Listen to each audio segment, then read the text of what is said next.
Serious, what secret could ruin your life? Throw away.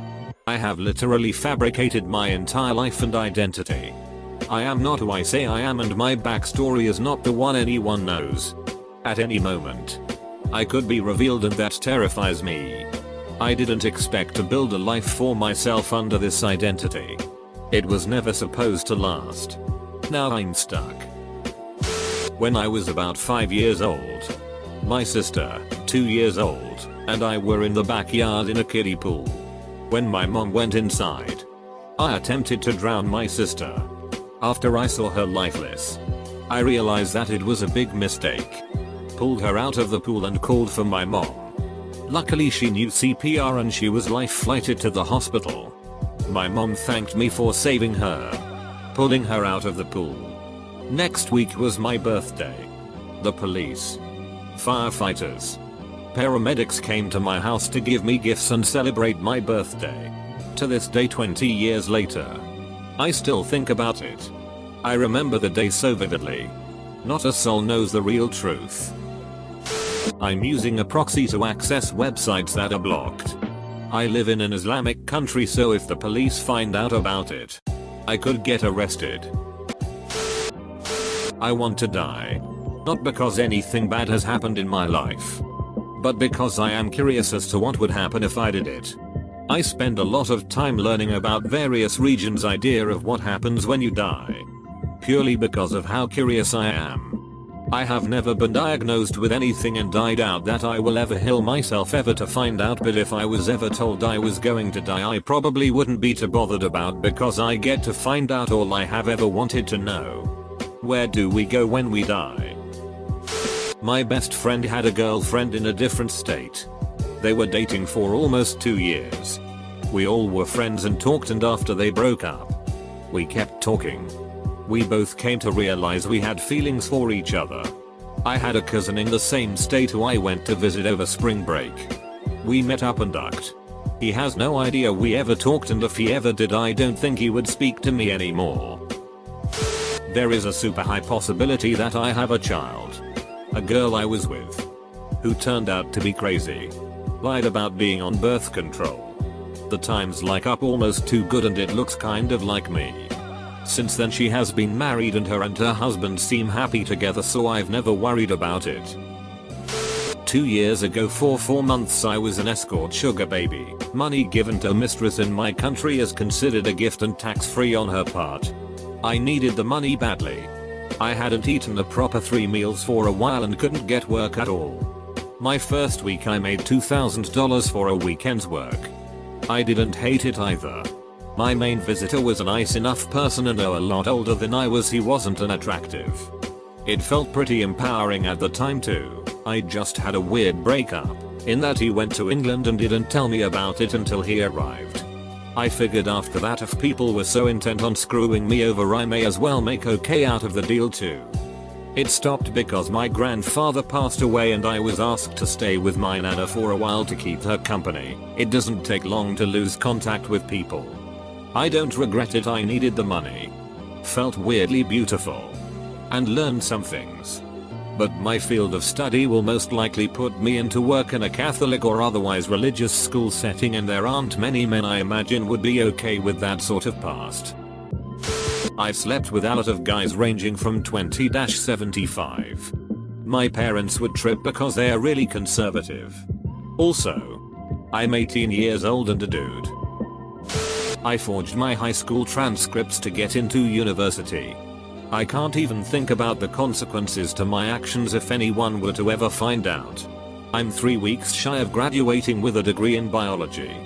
You're an inspiration to delinquents like me everywhere. Good luck graduating. Here's the kicker, I'm graduating with honors. Don't know if it counts. But when I was 15 I looked like a hybrid of McLovin and Napoleon Dynamite and was bullied by this mammoth fat lineman at school. This kid easily weighed 3 times as much as me. But one day I got sick of his sheet. This day also happened to be the day before our final exam in world history. While he was at wrestling practice after school, I went into his locker and stole his textbook, student guide, and notebook and took them home with me that night. The next morning, I got to school extra early and put all of the stolen stuff perfectly back in his locker. He rolled in that morning itching to the administration about how someone stole all his stuff. But when he walked them over to his locker and his stuff was sitting right there, he looked like a total dumbass and the admins refused to help him check the cameras. Pretty sure he failed the test too. At the time. I'm pretty sure he would have beat the living duck out of me had he found out. TLDR, I was a nerd and got revenge in classic nerd fashion. This question always makes me wonder about the horrible secrets that people can't bring themselves to talk about. Even in a semi-anonymous place like Reddit. The people here who have spoken up already have pretty intense secrets. Just imagine the secrets that go unshared. The plain truth is that I can't deal with the pain of the disease. My daughters can't accept that I am so sick. My husband can't conceive of losing me, but I'm sick and I am going to die. And I'd be at peace if they could be okay without me. But I'm gonna miss my grandbabies. They are so lovely. Baby Teddy is so perfect. This is the first time I have ever typed this out or told anyone. Not even my wife. I was horribly shy when I was a kid. I did not make many friends and so when I met my then best friend it was so great. I was probably 11 I guess when it happened and really sheltered. We did everything together and he was a really good friend but he started changing. He started acting more effeminate and looking back he was learning growing into his sexuality. We were best friends and there was a trust between the two of us. He started wanting to run around naked and look at me naked and I was a late bloomer so I had no idea that this was sexually based. Thought it was just guy stuff. He never did anything to me other than grab my pen 15 and try to jerk me off while I was flaccid. I was 11 and not gay so I didn't know what was going on. He then started getting really mean and made fun of the size of my pen 15 all the time and became really toxic to be around. I just wanted my friend back. I quit hanging out with him and made other friends and blocked out what happened to me but every now and then I remember and I almost feel like I was raped. I think it did a number to my confidence growing up. The only person I have slept with is my wife because I was always so worried about the size of my big dick. I realize now that it was stupid to be so worried about it because if the person you are with is so concerned about something like that then they just aren't meant for you and it is time to move on. I just wish it never happened to me. I know other stories here are way worse but this is mine and it was traumatic to young me. Edit. I know this one hasn't blown up like other topics on here but it was really cathartic to finally get it out. Thanks anyone for reading this. Not sure if it could ruin my life. But I think I'd lose some of my friends' respect. And definitely my family's.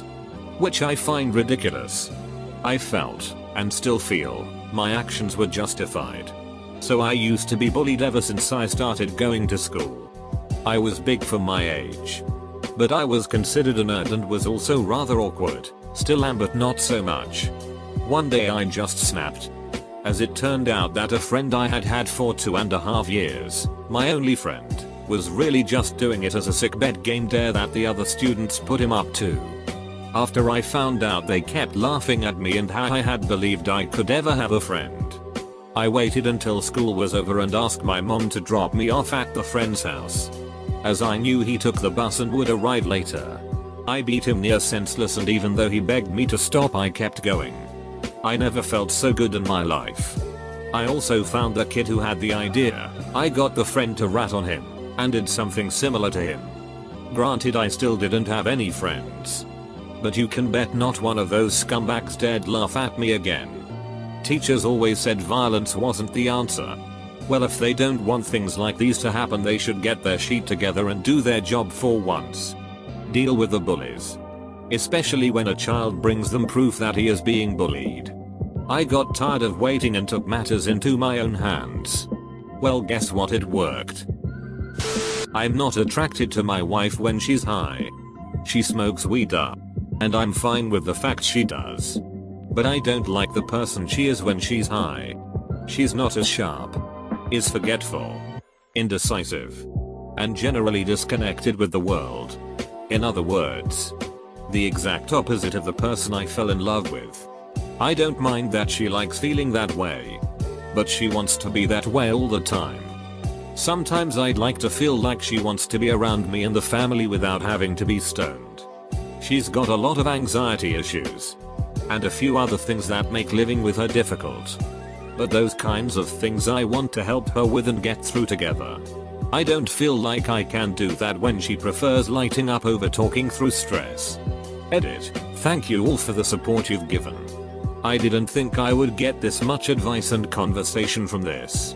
I think I'm going to talk to her about this and see what help I can find for her anxiety. I think I was raped. I'm not sure. I was driving through Texas and stayed at one of my dad's friend's house from his 4-wheel drive forum. Probably not the best idea in hindsight, but he seemed like a good guy. He cooked me dinner, bought me snacks for the road trip and gave me gas money. We had been drinking and bulleting and I realized that I was a little too drunk for how much I had drunk, and so I went to bed. I woke up in the middle of the night suddenly and the door to the room I was staying in was open. I don't remember anything, but I just remember feeling a need to get the duck out of there the next morning. He offered to cook me breakfast and whatnot and I just said no. I had a long day of driving and wanted to go. My butt was hurting the next few days. I don't know if it was cause I had been driving for 8-10 hours a day for a few days. I don't know what happened that night. But I've always thought I was raped. It was just so weird. I don't know how to explain it. This happened a little over 2 years ago. This is the first time I've ever written or said anything about it.